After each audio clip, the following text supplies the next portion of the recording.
Ladies and gentlemen, boys and girls, welcome back to Boxing Bananas, brought to you by Fight Bananas. I am your host, Ray the Business, and I am joined by my man, the professor, Mr. John Radford.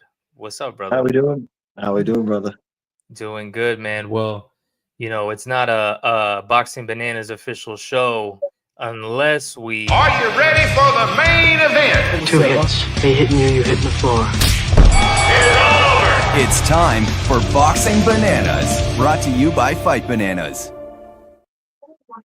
Let's go. Yeah, what's up, man? How you doing? You doing good? Yeah, man. No complaints. Life is good. No, like I said, no real complaints. Just trying to get out of this Airbnb life as you see it again. Another different background. You know what I mean? We're almost there. It's close. Another It's day, moving. another Airbnb post hurricane. Yeah, man. It's gonna be good when everything gets settled. But yeah, brother, let's get back to it, bro. Let's talk some boxing. We had a couple fights over the weekend. I would say before we get into the main big fight, I want to say, did you see the Clarissa Shields fight? I did see. I didn't see the fight, but I saw like the highlights of the fight, and then I saw the knockdown. Yeah, what are your thoughts? I'll let you kind of lead the way on this one. There's no doubting Clarissa Shields' talent in any kind of way. I'm not doubting that in that. I just feel like the higher she goes up, the less talent there is there to compete against. This young lady that she fought, I guess, only had like five, maybe six fights and professional fights. And she might have been an accomplished amateur, but not nearly the same accomplishments that Clarissa Shields has and the skill sets that she has. Again, not taking anything away from her in any kind of way, but I don't think there's not enough challenges going up the ladder for Clarissa Shields. You know what I mean? It's just that's not the direction the challenges are, and there's no fault to her own. But congratulations, but it's not as impressive as when you look, in my opinion, when you look at Amanda Serrano's like 7 different weight categories. The amount of competitions she's fought over the years is just a little bit different when it comes to that. Yeah, That's all. like the depth of the pool. It's a little bit different. It's no fighter's fault. Like, especially if like the weight categories are just too low for you to get to. I don't want you to risk your health for anything like that. But it's not the other fighter's fault that they had more people. It's, you know what I mean? You got to look at it both ways. It's not the ones that didn't have enough fighters' fault that they didn't have that competitiveness or that category of competition. Like, we appreciate Demetrius Johnson more now, but at the time he was making his run through the UFC, it wasn't that. How do you want to say it? It wasn't that. A lot of people didn't look at it as impressive because in the weight categories there was just not a lot of competition in that 125. It's kind of the same field, but that's no fault of anyone's. It's just it is what it is. Clarissa Shields is great. There's no doubt, but you got to look at other people's records as well, and it's just a little bit more impressive on other sides. So, congratulations, but yeah, that's what I'm saying. It's not like it's not this fight. I wasn't like, oh my god, can't wait. Let me set my timer. I think what it is, it's the polar opposite of the point I made like on the last show or the show before that. We were talking about Inoue, right? And I said kind of the same point that you're making about Clarissa Shields. Take nothing away from Inoue, but when people are like, oh, well, he's pound for pound better than XYZ or whatever, my point with that is I just don't feel the level of competition's the same, and it's not really his fault. It's more of, the, how did I put it? I think I described it as the biogenetical pool of competition of like human beings that are going to be like that size competing. You have it's smaller. So for, like I said, on the polar opposite, you have a woman who is a lot bigger. There's not many women that are even boxing that are that size anyways, right? Yeah.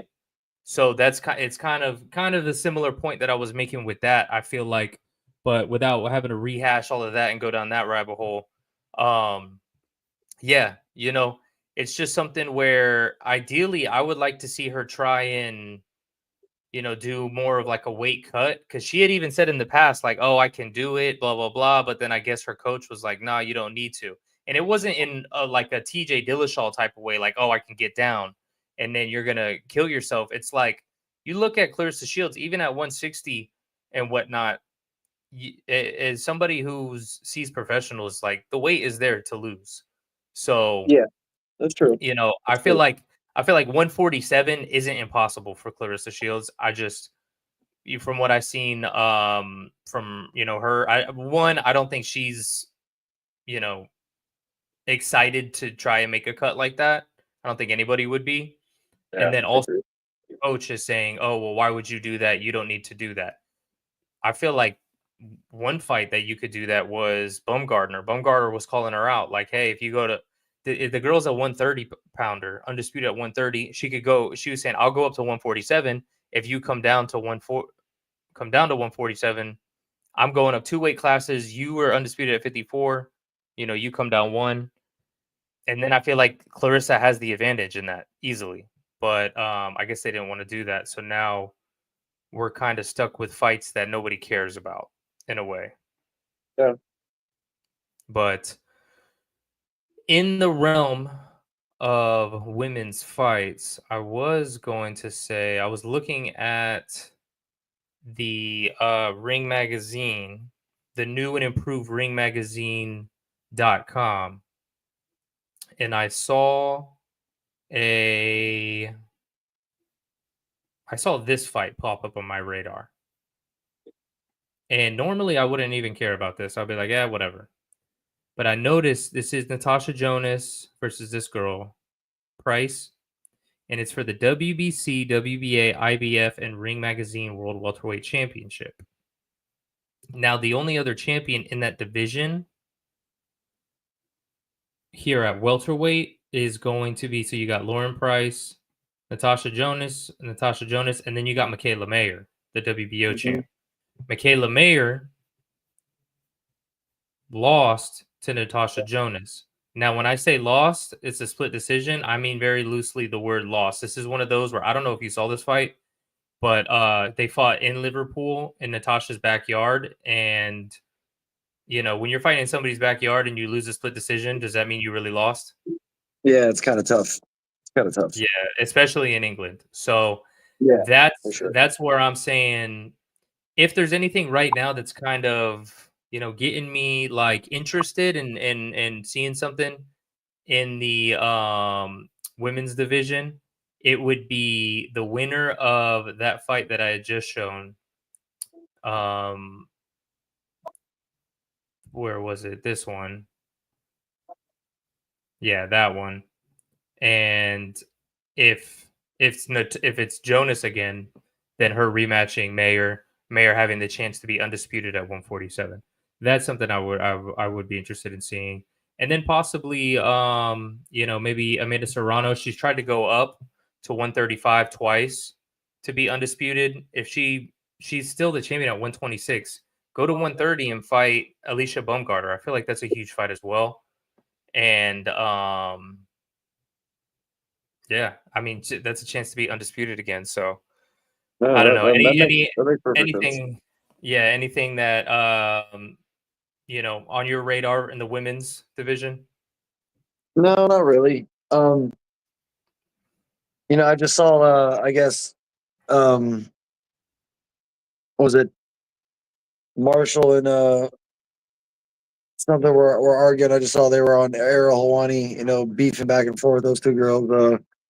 Anytime fighters want to talk trash, it makes it a little bit more interesting, but I forget the names. I just barely peeked over it, but nothing really piquing my eye.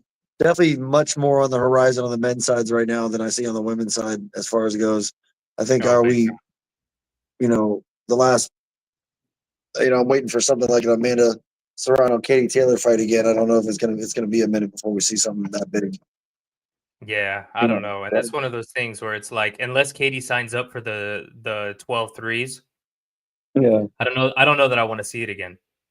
You yeah, know what I mean? no, Because I feel Yeah. like the the style of fight that it is with the 2-minute rounds, it's not gonna go Amanda's way.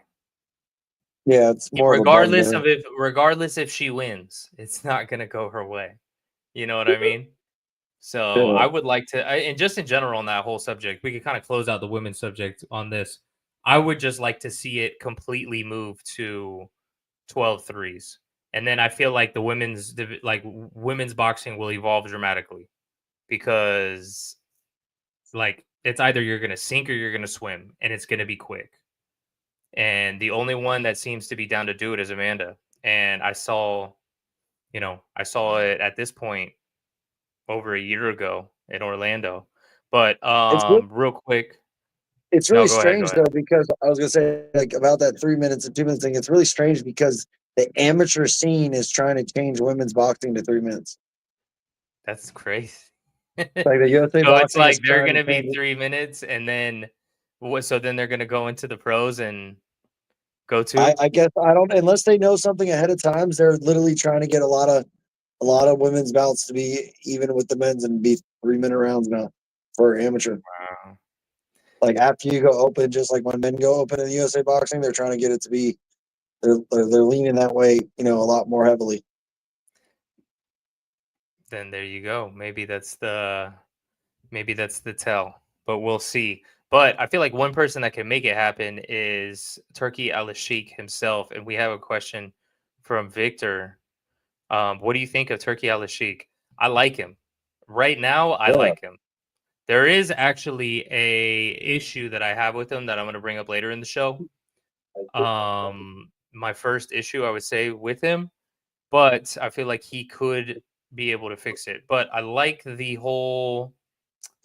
I like the new Ring magazine. I like the fact that he was talking about. I don't know if he's still doing it. Talking about buying all the promotions out, and that was the news that came first. And then we talked about. I was like, bro. Everyone's like, oh, was he going to make his own belt? I'm like, no, you just buy out the Ring magazine and you're fine. And now he's already bought out the Ring magazine. They've already completely redone the Ring magazine, and they still haven't bought out the promotions. I feel like there's a lot more steps that are involved in that. But I feel like it's dude, by 2030, boxing is going to be looking a lot different. Oh yeah, and I agree with you. I like Turkey as well. I think his goals and the way he's leading is really, really smart as long as it really goes the way he's like talking about it, trying to bring all the promotions together, make it under kind of almost one banner type of thing where everybody can now they can make matchups much more freely and work the negotiations out much better. If it goes that way, we can start seeing more UFC type caliber cards to where we get to see 4 or 5 dudes fighting against the best of the best of the best with honors. You know what I mean? Like this card that's coming up later in the month, the B-Vol versus Better BF2 card. That's like that might be the best card I've ever seen assembled in boxing. Oh no, I agree. We talked about it before. So I hope it leans that way and we get to see that. I think it's one of those things where we need to be patient. He has the money to make these things happen. But like you said, there's going to be steps. There's going to be bureaucracy in place. There's going to be things happening. But he's taking the first step, which is probably the easiest one, was buying Ring magazine. You know what I mean? And as far I as feel like that, he'd have to buy out all of the promotions at the same time, because then if there's like one left, then they might be the ones holding out for the biggest check. Yeah, like that one building in a neighborhood. When the city's trying to buy it, you know what I mean? Like they hold out forever. But exactly. I think it's just patience, and like you said, by the I would say 2 to 3 years, maybe sooner, depending on how the landscape and what it comes down to is the other fighters' contracts with promotions and see how that works. Because if everybody's starting to fall off after a certain number of fights, that maybe he starts picking them off that way, and it becomes a much easier process. Yeah, right? If he just gets the better fighters. Yeah, he just gets them, and then all of a sudden everybody just jumps ship. It is what it is when it comes down to it, right? So maybe it is just patience, 2 to 3 years, and all of a sudden now boxing is flying, like it used to. No, for as sure. far as like big fights. And I think if there's big fights coming in, I think Victor had another big fight on the radar: KSI versus Dylan Danis. That is the biggest fight I've ever heard of. He said, "What about KSI versus Dylan Danis. Thing about KSI though is I feel like he's not even really a fighter. I mean, he did fight Tommy Fury, which I give him props for, but like that was just such a bad fight, and it wasn't even. I feel like it was totally KSI's fault. He was trying to do this like Taekwondo style almost, and then he would jump in to try to throw something, and if it didn't land, he would clinch. And then that was it the whole fight. It was really frustrating to watch. And then you got Dylan Danis, who in his debut did absolutely nothing against Logan. So it's like, what are we even going to watch? Like, why would we even watch this again? I think this is going to totally bomb. I think it's going to be terrible. You have any thoughts on this, or I have or no thoughts. I agree with you. I have no thoughts. I think I had too many thoughts, to be honest. And then Victor said, hot take on David Benavidez. So I think this is a good transition to get into kind of what went down over the weekend with David Benavidez and David Morrell. We saw a good fight between the two of them, and I'm glad that this fight happened, even though it happened at 175, kind of to see who's going to fight the winner of Bivol versus Beterbiev. This was the fight that before, when Canelo was like, hey, there's all these guys there. Why am I supposed to fight all of them? Why don't they fight each other? These were the two top guys. So the fact that they have now fought each other is great for the sport. I think it's also great for the sport that pretty much everyone that I'm seeing is saying that Morrell's stock in a loss has increased dramatically because a lot of people didn't know him beforehand. And I think, I mean, it's good for David Benavidez. Have some other thoughts, but I'll turn it over to you for your surface area thoughts. As far as it goes, I think David Benavidez proved he's the better boxer in the group in the fight. It was his experience level, I think, took over, whereas we saw David Morrell didn't have nearly as many fights as David Benavidez. Yeah, I think that ends up 11.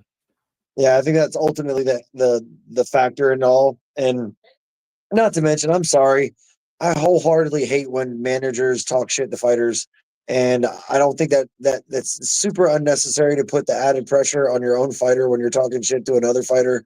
When if they want to talk shit to each other, that is 100% go ahead and do it. Let them do whatever they want to do when it comes to that. That's their own prerogative, derogatory or prerogative. I mean, I'm sorry, but when you're the manager and you're going ham like that, I feel like it's unnecessary pressure. Whether David felt it or not, it's pressure out in the world and out there about a fight, right? That doesn't need, like, a guy that isn't getting in the ring and getting punched is not putting that pressure on himself. He's putting it on someone else by doing that. Somebody else, so, yeah. He's like that friend that picks a fight at the bar because he's with his boy who knows how to fight. Exactly. And that irritates me a little bit, because at no point, like, if a fighter says something to you, that's one thing. Say your piece for a second, but then move on. Whatever it is, don't keep jawing back and forth. It is what it is when it comes to stuff. But I think that definitely, like, no matter what anyone wants to say, I think that adds pressure to the situation. I think that with 11 fights and with a guy who's been at the world stage on pay-per-views of his own for so long, with so many fights under his career, 30 plus fights, it's not really a smart idea to put even more on your own fighter. And I think it kind of took a toll ultimately. Just the spot itself, I think, was too much at that moment. With 11 fights, it just wasn't. It was the only way to go. It's what he needed, and he'll grow even more from here. But I just don't know that he was ready. Like, he was ready, but he didn't rise to the occasion of the moment, I guess, if you want to say. Not to, like, knock his performance, but obviously David was the better man. He was ready for the moment, but he didn't rise to the moment, in a sense, if that's a better wording. I mean, I feel like in a way he did, but he just couldn't get over the hill that is David Benavidez. In that sense. There you go. There you go. That's a better way of putting it. I'm sorry. That's a better way of putting it. You're absolutely right. That's a better way of putting it. Yeah, because it's like David Benavidez was just, he's tough as shit, and he was huge in there. Like, did you see it? It looked like he was a lot bigger. Like, he looked like a cruiserweight in there. You said what was going to happen to him on a second fight. The weight cut is going to be way, way easier, and he's going to look bigger because it's not going to have to. It's not going to be like that 68. You know what I mean? He's going to get more comfortable at that weight. I thought he looked a lot bigger than he did in his 75 debut. Yeah, that's what I mean. That's what I'm saying. Like we said, off the second fight, it's going to be much harder now to ever get back down to 68. Yeah, we you know what I called mean? that Because one. you're going to fill out. You're going to. And that's why Canelo should be like, "Hey, I'll fight you at 68 now." And that's what we like, talked about, you right? want to fight? Yeah, you want to fight at 68 now? Sure, let's do it. Because Benavidez, I even heard him talk about, if I can't get the fight with the winner of Benavidez and Bivol, I'm going up to cruiserweight and I'm fighting Zurdo Ramirez. To be honest with you, I think he beat Zurdo Ramirez. Zurdo Ramirez was a good fighter at light heavyweight. Got beat by Bivol because Bivol is Bivol. And also because Zurdo was so huge for the weight class. But then on top of that, like, I feel like at cruiserweight, Zurdo just looks like a slug. He's so slow. He's like, I don't really, when I watch him, I'm kind of like, oh man, there's something else on. Yeah. It's just, there's nothing impressive for me about, even though he whooped my ass. There's nothing impressive for me. So I feel like that's a fight that Benavidez could win. I just think it'd be funny if Canelo now, like we've been talking about for the past, 6 to 8 months, if Canelo now goes, hey, you can fight me at 168 now. But the thing about the performance, exactly, like kind of breaking down a little bit of the X's and O's, even though like he's so huge, I don't know that even at 175, and I'm gonna sound like just a Canelo like meat rider at this point. Pause. You glazing him? If I'm glazing him, but bro, like some of the shots that Benavidez would throw, I feel like because he kind of like loads them up almost, some of them, like his hard shots, his not so hard shots he doesn't, but his hard shots he does, and those ones I feel like I could see Canelo dodging them. And now what it would come down to, and at this point I'm going straight into a Canelo versus David Benavidez matchup. At 168, I feel like obviously Canelo has the edge because it would just be so draining on David. 175, Canelo would have to come in at 100% like energy efficiency level, which I haven't seen since his run at super middleweight when he was collecting all the Infinity Stones. After the Plant fight, he's fought 6 fights, and he's significantly slowed down in all of them. And I don't know if it's because he's getting older, or like we've talked about this a few times, if it's because he's making millions and millions of dollars every fight, and he just feels that the competition isn't as good as him. Even in the loss to Bivol, a lot of people said in himself that maybe he underestimated Bivol.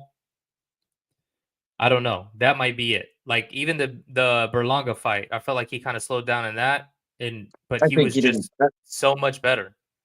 I think that's the reason in the Berlanga fight. I just think he was that much better in his eyes, and he didn't have to put that pressure on himself to do anything more. Berlanga was exchanging enough. It wasn't anything that was going to really hurt Canelo in any kind of way. They were engaging enough to where the fight was still entertaining, and there was no reason to press the outcome. Berlanga showed a good chin and stamina in there, and there was no reason to force an issue just in case there was something crazy there. And I think that's what it comes down to as a fighter and such a veteran and genius in the ring.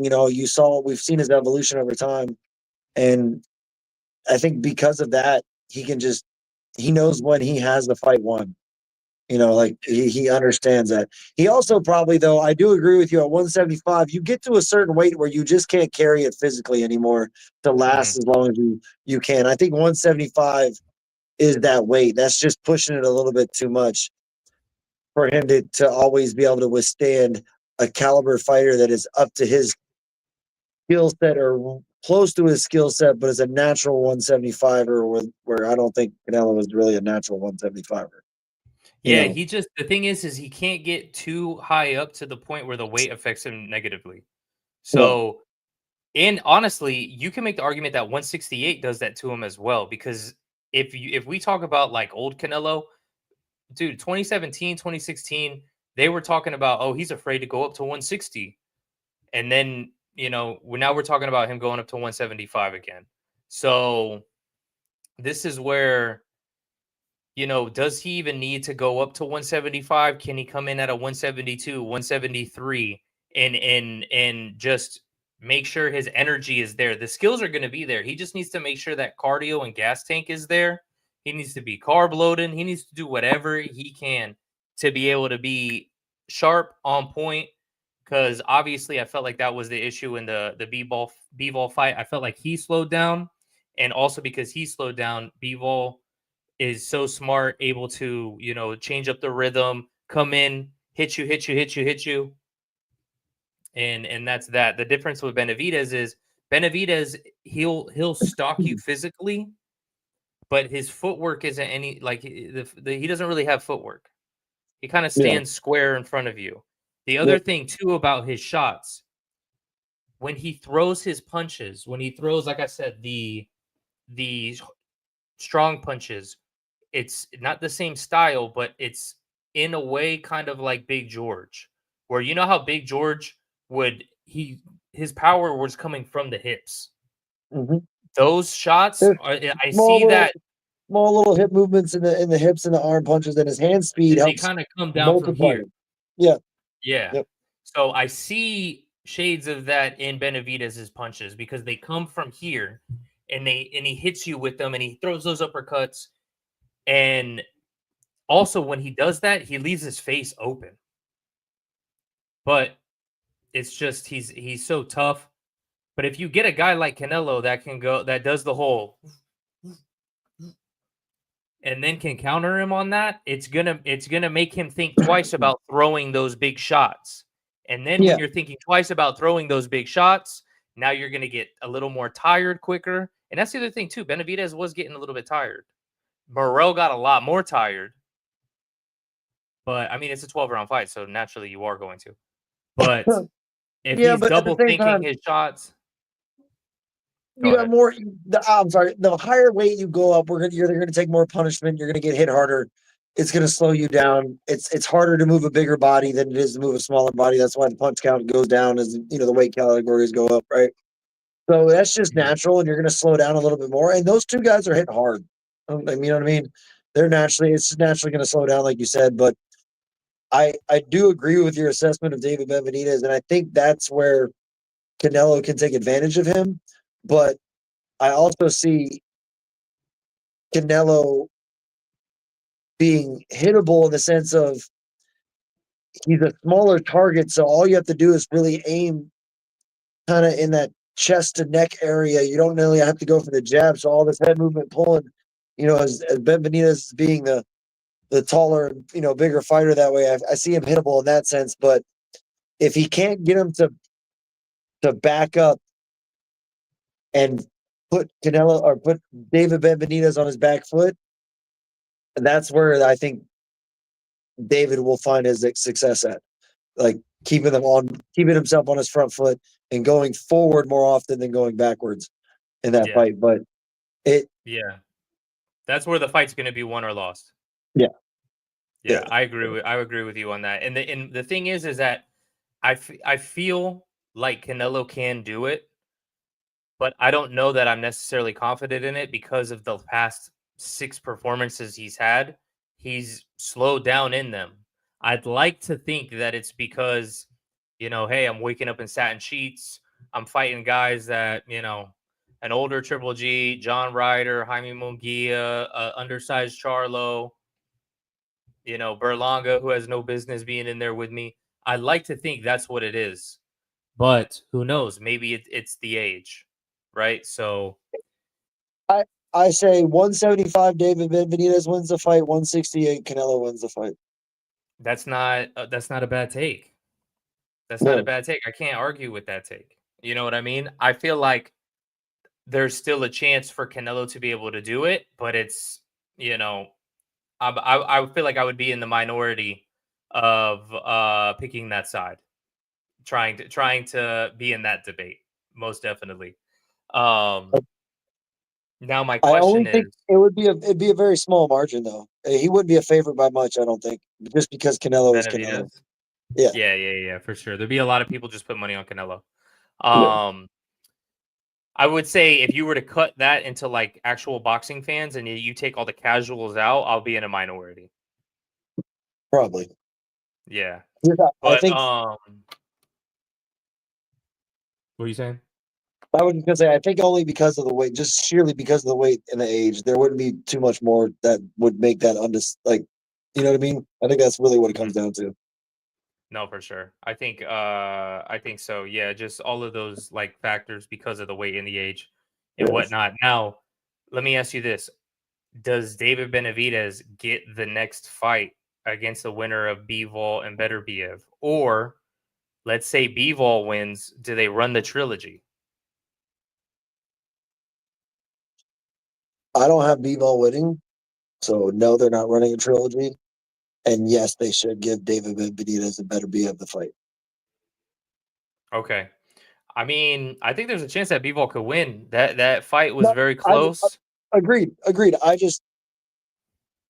think Beterbiev is going to be on a more lethal plan this time around. Okay. And I just don't think that's good for anybody when we see that lethal plan usually get exacted. For sure. So I feel like it's okay. Is it has Beterbiev figured out the movement of Bivol in the stalking and being able to go, okay, how could I have capitalized on it more? Or did Bivol go, all right, hey, it wasn't so bad. Here's what I need to do to be able to like it's really gonna come down to who's gonna make that adjustment. Yeah. Right. I'm gonna small my coin flip. I'm taking Beterbiev on the adjustment. That's not. I mean, I feel like it's a coin flip. Yeah. It was a super close fight. I feel like a bunch of people were like, "Bivol won." Other people said Beterbiev won. I'm not mad at it either way, but I think I did give it to Beterbiev, just because, like I said, it was the optics of him getting hit, and even though Bivol kind of blocked some of them, it would move them so far that it's like the judges are going to count that as a big moment in the fight, even though it probably technically should have been a scoring blow. But the I thing only had with a 115 and 113. Yeah, so it was super close. Yeah. But also, I mean, Beterbiev just turned 40. So his clock's running short. Hey, don't talk about the men over the hill. I'm just Here's kidding. what I will say though. There's nothing really there. Who do you have? Does David Benavidez beat either Beterbiev or Bivol? For David Benavidez to beat Beterbiev, he's going to get up off that ground. Yeah, I agree with that. I think yeah. I mean, he just did he's gonna get up off that ground, and it's gonna be from an early knockdown by the third or the fourth, and he's gonna have to beat his way, and his hand speed and his power and his boxing ability is gonna have to beat his way to that Beterbiev and hurt him in some type of way, because other than that, I think it's a great matchup. But I think the way David Benavidez wins is he's getting up off the mat for the first time in his career. No, most definitely. I could 100% see that coming. And I think that Benavidez could beat Beterbiev, especially like I said, I feel like it's, once you turn 39, 40 in high level like world championship boxing, it could be like that it just goes down. I think on the other hand though, with the way, because styles make fights, the way that Benavidez is more flat-footed, I think Bivol might take him to like just box him up. I think so.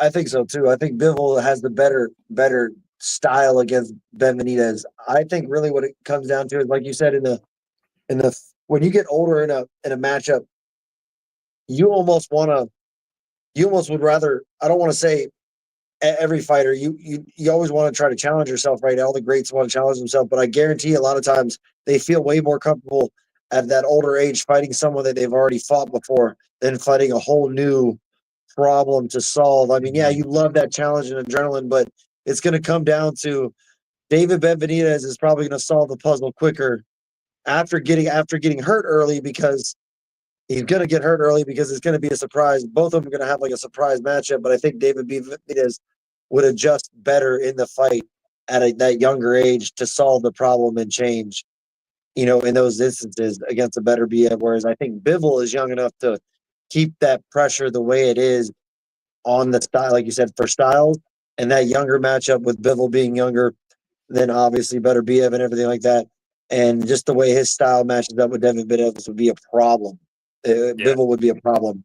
But the other way around, you're just getting around better BF's power, in my eyes, against David Benavidez. They kind of match up kind of stylistically in front. So you just got to get around the power type.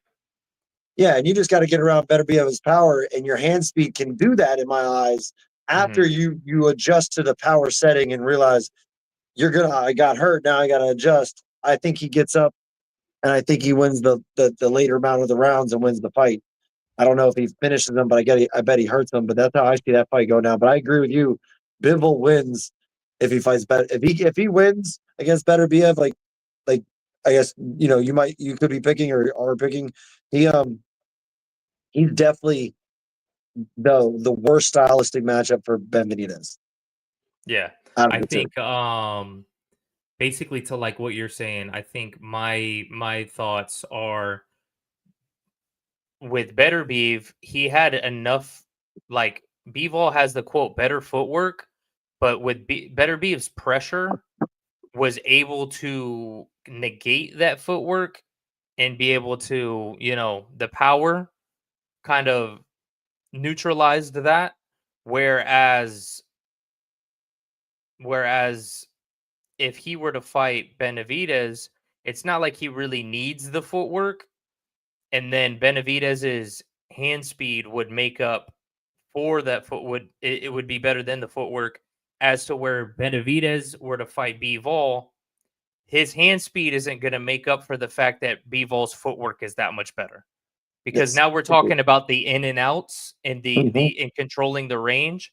So no matter how fast my hands are, I can't 1-2-1-2 in like and cut the range enough. I mean, there's setups and certain stuff that you can use it for. Obviously, if we get real deep into it, but you get what I'm saying. He doesn't move enough for his hand speed to make up for it. You're absolutely right. Exactly. Absolutely right. You get what I'm trying to say. Yeah. His hand speed is there, but it doesn't make up for the amount of movement Bivol does. Whereas in the better BF matchup, he's standing still. That hand speed can make up for that power because you can catch in between things like that. And exactly, I completely agree. Yeah. If Benavidez, if he tries to do the hand speed, okay, cool. There's nothing in front of you. Yeah. You know what I mean? But with Better Beef, you're gonna have somebody who's willing to exchange a lot more. Better Beef, though, his footwork is better than Benavidez, so he was able to at least neutralize Bivol's enough to be able to land the shots that then make that an interesting fight. So it's one of those where you could be looking at a triangle situation where one fighter beats him, the other fighter beats him, that fighter beats him, just because stylistically the way it goes. Agreed. Yeah, and I think that's good. That's the way boxing should be. You know what I mean? As long as they're fun fights. Agreed. Absolutely. I think there's nothing wrong with having that boxing math doesn't add up. You know what I mean? There's nothing wrong with that at all. Like, I beat you, and I beat him, so you should, whatever it is. Like, if it really doesn't add up. I beat you, you beat him, he beat me. None of that really makes any sense. Okay, whatever. Yeah. The math ain't mathing. There's the math ain't mathing, and that's nothing wrong with that. That's fine. I have no problem with boxing and having somebody just stylistically has your number. It just just the way it works. You know what I mean?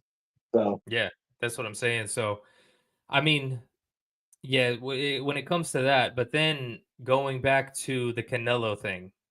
So Canelo, I feel, and I've said this before, where if Canelo just decided, hey, actually, I want the undisputed fight at 175, I think he gets it over Benavidez.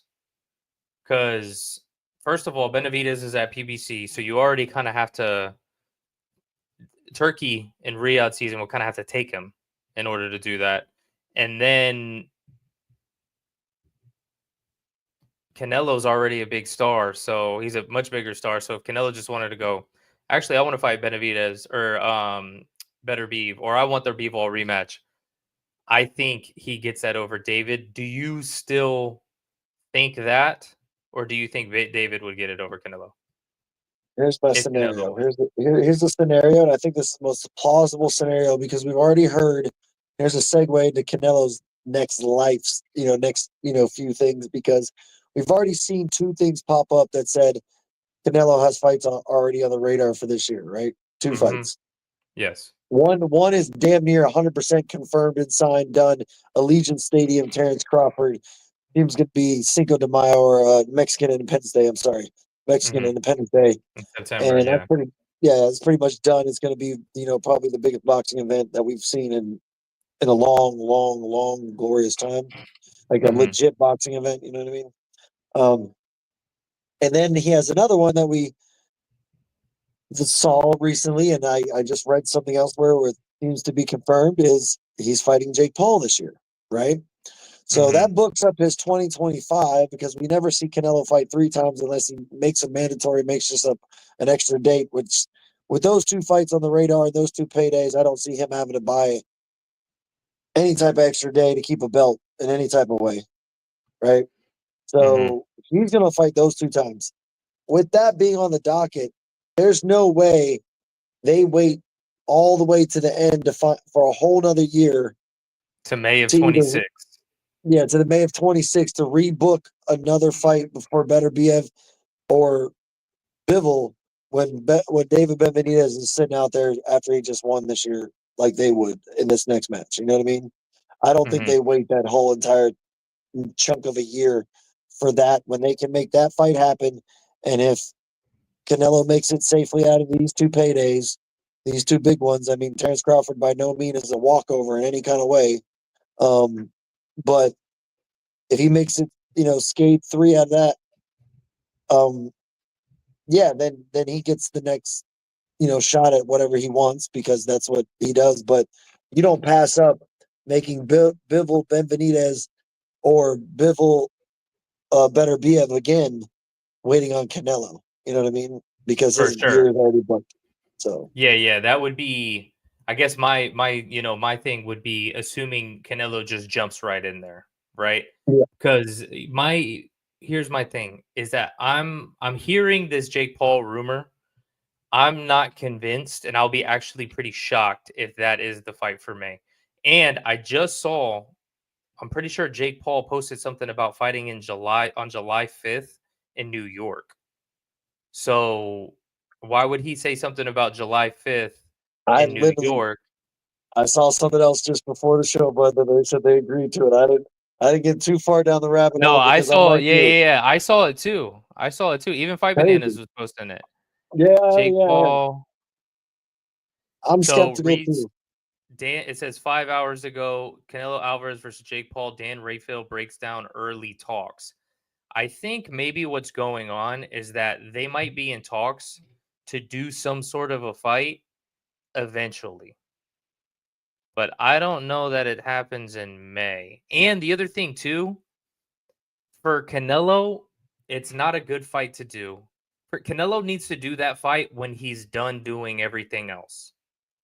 Is it? Jake Paul needs to do that fight when Canelo's done with everything else also. Because, bro. Let's think about this. Well, I got one thing to say. Netflix money. For sure, but people aren't going to take it seriously. Canelo, Jake Paul, they're not going to take it seriously. No. Canelo is not putting his name out there as a champion and not going to hurt this dude. I'm telling you that right now. He's not buying into no contract script, no nothing like that. If you come to the table with the right amount and he says, all right, damn it, screw it, but there's no script, bro. He's going to hurt somebody. It's going to be a real fight this time. If Canelo fights this man, it's going to be a real fight. There's going to be no script. But all I'm saying is Netflix money. We got Turk Al-Sheikh money, which is big, huge, on crazy money. That's why Terrence Crawford's fights happen. But to fight Jake Paul, Netflix money.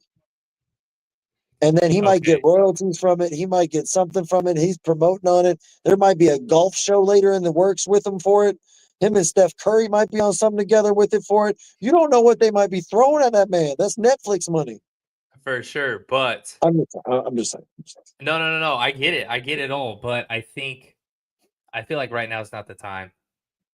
I feel like I get it. I understand that too, though. Yeah, it's just not the time. I'm seeing also because the only other fight I could think that even makes sense, and Victor said Canelo pieces up Paul in 3, and Victor's got a couple other comments in here. He's saying love that. Love the hot take, fellas. I think that was about the David Benavidez. Yeah. And then the money. Yeah, money talks, bro. Exactly. It really does. But he said Canelo pieces up Paul inside 3 easily. For sure. But when it comes to Canelo, so Canelo's going to fight Crawford in September, which I don't even like that fight, but we have months to discuss that. So I don't even want to go down that road. Is it 168? Is it 168? I haven't even heard it. 168? Yes, 168. 100% 168. So I feel like, because I was like, why is it happening in September, all the way in September? Maybe it's so that it gives Terrence enough time to beef up, which still is going to be tough. Yeah, he's going to have to. What do you think he walks around at? Do we know? 65. Is he really? He walks around at 65?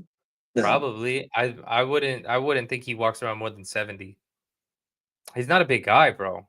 No, he's 5'8". Yeah, so I don't think he walks around that big. They're the same height. But so my point is that leaves this void for May, right? I'm just not convinced the Paul fight's going to happen, and I'm also seeing that Canelo intends to stay with PBC for his planned spring fight, meaning PBC would need to strike a deal with Paul's most valuable promotions.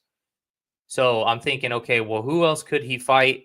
There's a fight that doesn't draw a lot of interest at all, probably the least amount of interest out of any fight, but at least he gets his belt back, and that's the William Skull fight. I think if you have a fight with Terrence already scheduled, and then you do this William Skull fight, who won the vacant IBF belt that they stole from Canelo, you then can build it as a Canelo's fighting this fight. He's going to get his belt back. They can do it in Guadalajara. He can sell out a bunch of tickets because it's a homecoming show for him in Guadalajara against an opponent that has no business being in the ring with him. He goes in there, who's now technically a world champion. He goes in there, reunifies the titles, becomes undisputed again. That way, when he does fight Terrence, it makes more sense for Terrence to fight him. Because if Terrence is going up to 168, it's like, okay, not only do I want to beat Canelo, I want to be undisputed at 168.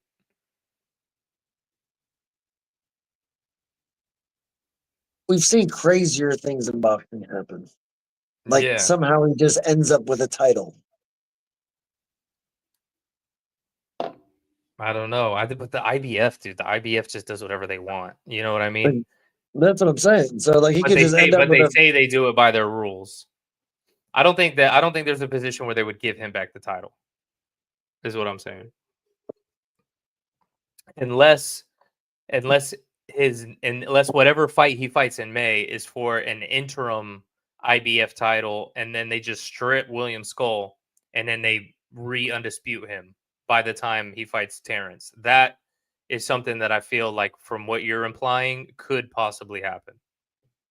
That to me sounds like you just put a belt on him. Yeah, that I can see happening. I'm just saying, that sounds to me like you just put a belt on him. And that's kind of what happened, like with Daniel Dubois. You know what I mean? So let me run this scenario by you, because you just put a belt on my guy, like I said. So he fights Jake Paul for the interim IBF title because Jake Paul has wanted to always fight for a world title, and that's how they make this fight happen. And because it's boxing and no one plays by the rules a lot anyways, they fight in May. Now it's a unified fight for Terrence Crawford, just like you're talking about, and they strip Homeboy. or they bump him down to, intern. You know what I'm saying, or whatever it is. Nope. And the reason being is because Jake Paul. If Canelo fights Jake Paul, it has to be at a cruiserweight catch weight. It has to be at 185, 190. Okay. Jake Paul, I don't even think can make 175, let alone 168. So that's why. But Canelo just has to come in at whatever weight. Yeah, but what I'm saying is you can't. So unless they do something where Canelo weighs 168 and and then he just gets a title fighting a guy who's 190. But at that point, then I don't think. Then it's more of a reason not to sanction it. Victor said Paul walks around at 220. I think right now he does, or he was walking around at 220 because he was like with the Mike Tyson fight. But before that, he was walking around at like 200.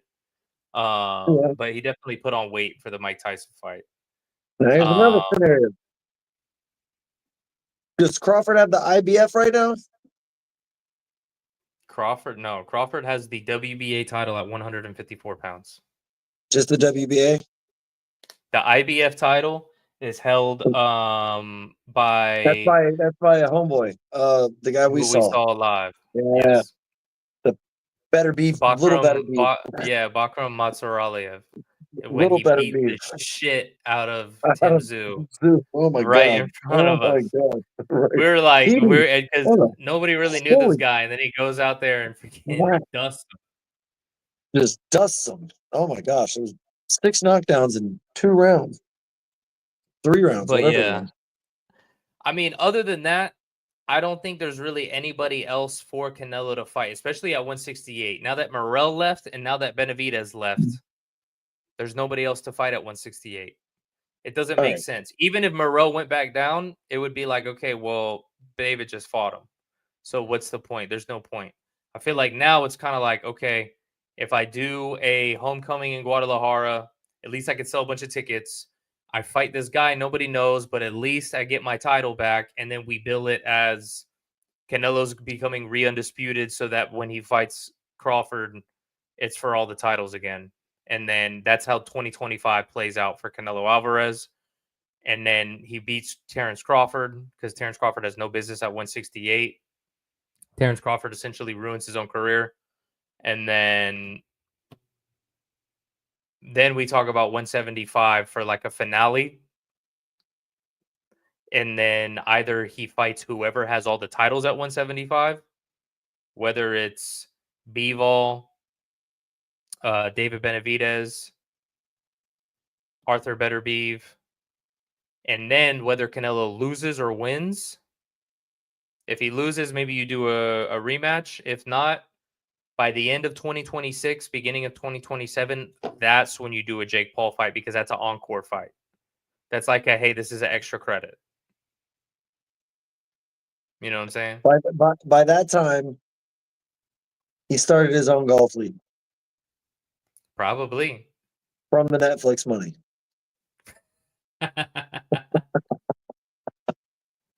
No, I think I feel you on that. But I think if he's with PBC, it would be Amazon Prime money, so it'd be Jeff Bezos money. Yeah, no, for sure. But they could do whatever they want. They could do another Netflix deal. They could do something. But I don't know, because Jake Paul said July 5th, I'm fighting in New York. So who's Jake Paul going to fight? I think the only person for him to fight right now is a rematch with Tommy Fury. But Tommy Fury, you can't even get this guy to fight. He pulls out of every fight he's in. So, and he pulled out of the Jake fight twice before they fought. Yeah. They just got to throw a huge bag at him. And then he can fight. Other than that, I don't know who else Jake would fight. He would have to fight another David Morrell. Jake Paul versus David Morrell. Perfect. Just kidding. But I mean, we'll see what happens. You know what I mean? We'll see what happens. What else you got for us before we close it down? Nothing else. Shout out to my boy Chris Mixon, first round knockout on a 200 a couple weeks ago. First round knockout in under 3 minutes. So, the first round, solid. It's not bad. And then also I'm taking a trip to Detroit, Michigan, with Keemon Evans. We're fighting up there for the NBA WBA North American National Boxing Association North American Continental Light Heavyweight title, something like that. So, not bad. Yeah, not bad. So a couple things going on there. And when is that? That is February 21st in Detroit. All right. Yeah. All righty. Nice. Taking a little trip up there for that, so it'll be cool. Never been to the city of Motown. Never been there. I went there like in November. Okay. So if my Lions would have actually just made it to the Super Bowl one, I would have been going to Detroit this year for the first time. Instead, maybe I can get a bunch of swag that's kind of like on sale. The fix is in, bro. The fix is in. It's done. Man. Go Birds. Go Birds. Let's go. Go Birds. I would like to see it, but I feel like the fix is in. We're gonna see some crazy calls, etc. What's it called? Oh, look at this. Hold on, real quick. Let me show you this. This is a Canelo Alvarez versus Jake Paul. Dan Rayfield breaks down early talks 5 hours ago. Dan Rayfield is like one of the top guys in boxing. Yeah. Canelo versus Paul latest, blah, blah, blah, blah, blah. Early stages discussing fight for this spring, likely Cinco de Mayo. And then the reporting intends to stay with PBC. If a fight with El Gallo doesn't materialize, one source told Fight Freaks Unite that IBF super middleweight champion William Skull is still an option. Alvarez previously declined to defend his titles against Skull, which allowed the Cuban-born fighter to defeat Vladimir Shishkin to win the vacant IBF title. Potential clash with Skull could pave the way for Alvarez to become undisputed again, setting the stage for a highly anticipated mega fight against Terrence Crawford in September. So, boom. So this is what's going to happen. I'm going to call it right now. Last thing I'm going to say. They're going to book the Jake Paul Canelo fight. Just listen to me. They're going to book the Jake Paul Canelo fight. It's going to get so much hype. So much hype, bro. So much. We're going to be talking about it for months ahead of time. He's going to pull out, fight in July, and William Skull's going to step in on the exact same card. And then it's going to be Jake Paul versus William Skull. Yep. We'll see. And your fruition of how he puts the unified title together for Terrence Crawford happens. But they're going to pull a quick one on us, bro. Watch. They might. I could see where they could do something like that. It'll be one of those things where they just start talking about it now to kind of test the waters to see like, oh, is there a lot of hype? They get people talking. It kind of puts it on the radar. So that way now you do the classic boxing thing. Well, now we're marinating this fight. We put the seasoning on it. We've covered it. We got the mojo on it. Now we put it in the fridge. It's going to marinate. And it's going to marinate for the next, 2 years. But they're going to revisit it. They're going to talk shit back and forth. And then Canelo's finally going to cash out with him once he's done with his legacy fights, which is, 2026, 2027. But that being said, shout out to you and Keemont going up to Motor City and getting that fight in. Ladies and gentlemen, announcement right here. By August of next year, I'll be making my pro debut with John Rafford in my corner. So fight camp starts now. I'm gonna be like what's his face? Floyd Mayweather. When Floyd Mayweather scheduled to fight Miguel Cotto, it was for Cinco de Mayo, May 5th of 2012. Remember that year was All-Star Weekend in Orlando? Yeah. He was at the club for his birthday, which is like February 28th or something, 27th, 26th, 24th. One of those weekends, right? It was All-Star Weekend. He said he was at the club. He's like, I'm not feeling this. Got up. It just went for a run and said, I'm starting my training camp right now. Started it. Let's see, February, March, April, May.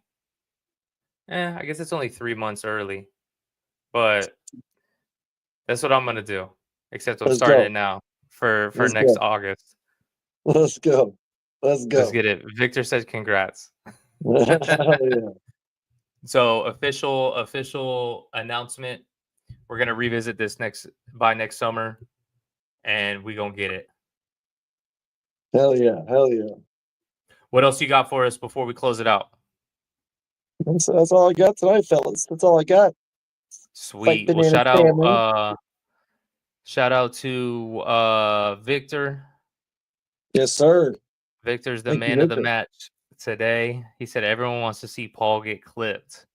Yes. You're right. A lot of people do want to see Paul get clipped. So we'll see what happens. But until next time, ladies and gentlemen, this is the Boxing Bananas brought to you by Fight. Are you ready for the main event? 2 hits. They hitting you, you hitting the floor. It's over. It's time for Boxing